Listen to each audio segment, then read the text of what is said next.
Bəndəlik nədir? Allaha niyə ibadət edirsən? Deyirsən ki, mən çünki Allaha bəndə olmağa çalışıram.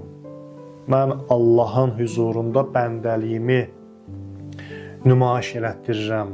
Allaha bəndə olduğumu göstərirəm. Desələr, bəndə yəni nə?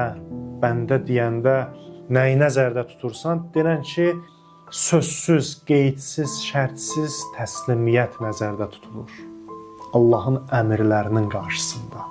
Allahın əmrlərini qeydsiz, şərtsiz qəbul eləyirəm. Allaha bütün varlığımla, vücudumla, qəlbimlə təslim oluram. Allahın əmrlərinin qarşısında. Ona görə də çalışaq bu halı, bu xüsusiyyəti özümüzdə yaradaq. Qəlbən təslim olaq. İlk öncə insan Allaha təslim olmağı bacarmalıdır. Mümkündür, ibadət eləyəsən, qəlbdə başqa hallar ola. Belə hallar varsa da narahat olması bir haldır, amma insan özünü düzəldə bilər. İnsan onun üzərində işləməlidir. Məsələn, namaz vaxtı gəlir, azan deyilir, narahat oluram ki, yenə də namaz vaxtı gəldi, yenə də mən işimi atmalıyam, sevdiyim bir işlə məşğulam, onu atmalıyam, ondan qopmalıyam, ayrılmalıyam, getməliyəm namaza. Bu prosesin özü axı çətindir də. Sevdiyin bir işlə məşğulsan, nəfsə xoş gələn bir işlə məşğulsan, azan verilir, namaz vaxtıdır, onu tərk eləyirsən, qopursan ondan, gedirsən, namaz qılırsan. Bu insan üçün çətindir.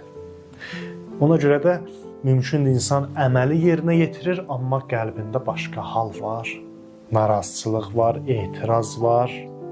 Demək, qəlbən biz hələ namaza bağlanmamışıq, qəlbən biz hələ təslim olmamışıq. Sözümüz budur ki, bu xəstəliklər, bu nöqsanları, qüsurları aradan aparmalıyıq.